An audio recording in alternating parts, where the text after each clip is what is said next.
You are holding a phone right now, and somewhere on this planet, at this exact moment, someone is holding a gun. These two things seem completely different.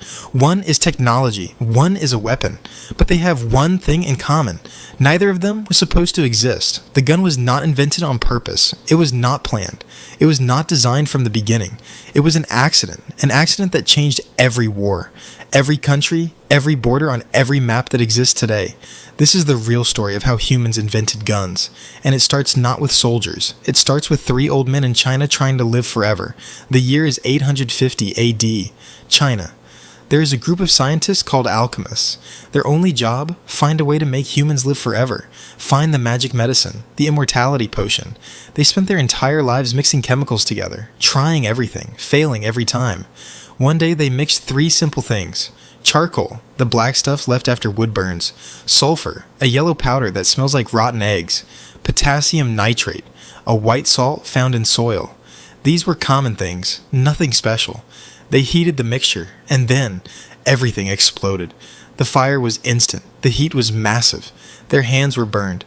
Their faces were burned. The entire building caught fire and burned to the ground. One of them wrote this in his notes afterward. Some have heated together the charcoal, sulfur, and potassium nitrate. Their hands and faces were burned. The house burned down. They had not found the immortality potion, but they had found something else. They called it huo yao, which means fire medicine. We call it gunpowder. And their first reaction, Deanna, was not excitement. It was not joy. It was not pride. It was pure fear, because they had created something they did not understand, something they could not control. For the next 150 years, nobody used gunpowder as a weapon. They used it for fireworks. Just fireworks. Nothing else. Then around the year 1000 AD, someone looked at fireworks differently. Everyone else saw fireworks and thought, beautiful. This person thought, dangerous. What if we use this fire against people? The first idea was simple. Tie gunpowder to an arrow, light it, shoot it. The arrow flies and explodes when it lands. It worked, but it was not very accurate. Then came something called the fire lance. Imagine a bamboo stick, long and hollow, pack gunpowder inside it, point it at the enemy, light the back end. A huge flame shoots out from the front, up to 3 meters of fire, directly at whoever is in front of you. Soldiers were terrified of it, not because it always killed, but because nothing like it had ever existed before. But someone was watching the fire lance and thinking, the fire comes out from the front. What if, instead of just fire, something solid came out? They put small stones inside the bamboo tube. Then they lit the gunpowder. The stones flew out with incredible speed, much faster than any arrow, much harder than any spear throw. This was the first gun in human history, made of bamboo. In the year 1132 AD, in China, it had no trigger, no barrel, no handle, just a bamboo tube, gunpowder, and a stone. But the core idea, and was exactly the same as every gun that exists today. Use an explosion to push something forward at high speed. Bamboo worked. But bamboo had a very serious problem. It breaks. Gunpowder creates enormous pressure when it explodes. Do it once? Fine. Do it twice? Maybe fine. Do it 10 times. The bamboo cracks. And when a gun cracks while you are holding it, the explosion has nowhere to go except outward, in all directions, including toward your face.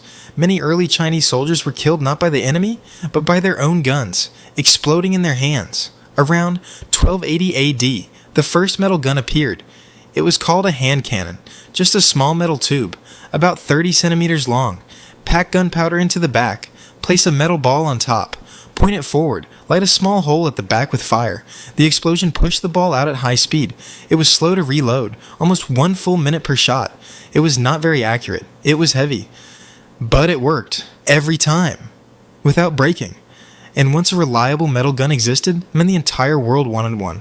China invented the gun, but Europe made it powerful. Around 1300 AD, the idea of gunpowder reached Europe. Through traders traveling the Silk Road, through Arab merchants, through soldiers captured in battle. And when Europeans got their hands on gunpowder, and they did something different with it, they did not make it smaller, they made it enormous. The first European cannons were massive. Some were so large they could not be moved after they were built. You chose a spot, you built the cannon there, and it stayed there forever. And in 1453, these cannons proved to the entire world exactly what guns could do. The Ottoman Empire was attacking Constantinople, the most defended city in the world. Its walls were 12 meters thick in some places. For over 1,000 years, no army had broken through those walls. The Ottomans brought a cannon called the Great Bombard. It was 8 meters long, required 200 men to move it. It fired stone balls that weighed 500 kilograms. Every time it fired, people 20 kilometers away could hear it. The walls of Constantinople, walls that had stood for 1,000 years, fell in 53 days. After Constantinople fell, every king in Europe understood one thing: the future belonged to whoever had the best guns. Here's something that nobody tells you. For almost 300 years after guns were invented, they were actually worse than bows and arrows. Not a little worse. Much worse. A trained archer could shoot 12 arrows per minute. A soldier with a gun could shoot 1 bullet every 2 minutes. A trained archer could hit a target 250 meters away. A gun at that time was barely accurate at 50 meters. If it started raining, the gun stopped working completely. So why did people keep using guns? 2 reasons. First, sound. When a gun fired, the sound was like thunder hitting the ground. Even trained war horses, animals prepared for battle for years, would rear up and throw their riders at the sound of a gun.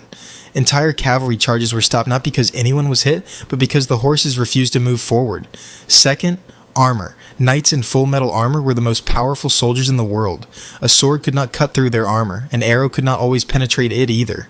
But a bullet went straight through metal armor. The gun did not care how strong your armor was. The gun did not care how big or how strong you were. The gun made everyone equal on the battlefield, and that terrified the people who had spent their entire lives training to be better than everyone else. For 200 years, to fire a gun, you needed fire. You held a burning rope near a small hole on the gun. One hand held the gun, the other held the burning rope. You could not aim properly. You could not move quickly. Around 1400 AD, a German gunsmith solved this. He invented the matchlock, a small lever that automatically moved the burning rope down to the gunpowder when pulled. Your trigger finger did the work. Both hands were free to aim. Before the matchlock, armies needed professional soldiers. Knights trained for 10 years. Archers trained for 5 years. With the matchlock, a farmer could be handed a gun in the morning and be fighting in a war by afternoon. War stopped being about individual skill. It became about how many people you had and how many guns you could make. Then around 1610, the flintlock replaced the burning rope entirely. A piece of flintstone hit a metal plate when you pulled the trigger. The impact created sparks. The sparks lit the gunpowder, faster, more reliable. The standard gun for the next 200 years, but it still had one enemy: heavy rain. In a storm, the sparks were too weak to light wet gunpowder. Entire armies would stand on a battlefield, holding guns that simply would not fire. The final revolution came from someone no one expected. Not a soldier, not a general, not a weapons maker, a priest. Alexander Forsyth was a Scottish minister. He spent his weekdays preaching, his weekends hunting, and he was deeply frustrated that his gun stopped working in the rain. He discovered a chemical called mercury fulminate. When you hit it, it explodes instantly. No spark needed, no fire needed, just impact. He designed a small percussion cap that sat on top of the gun. When the trigger was pulled, a small hammer hit the cap, instant explosion, rain or shine. The gun fired every time. In 1836, Samuel Colt combined this with a rotating cylinder. Instead of loading 1 bullet at a time, the revolver held 6 bullets in a spinning cylinder. Fire once, the cylinder rotates, next bullet ready. 6 shots in a row, without stopping to reload. In a world where every reload took 30 seconds, 6 shots in a row was almost impossible to defend against. And from there, guns only got faster. 10 bullets, 20 bullets, 30 bullets, automatic fire. Holding the trigger down and firing continuously. Stop for a moment and think about what just happened. It started with 3 old men in China who were desperately trying to live forever. They mixed 3 common chemicals together. Their house burned down. And from that one accident, 1,000 years of invention followed. Bamboo tubes became metal cannons. Metal cannons became handguns. Handguns became revolvers. Revolvers became automatic weapons. The walls of Constantinople fell. The age of knights ended. Farmers became soldiers overnight. The gun was not invented by one genius. It was not created in one moment. It was built slowly over 1,000 years by an alchemist who wanted immortality, by a soldier who put a stone in a bamboo tube, by a gunsmith who attached a small lever to a gun, by a priest who was tired of his gun getting wet in the rain, by a businessman who added a rotating cylinder. Each one added one small idea, and together, without planning it, without knowing what they were building toward, they changed the world forever.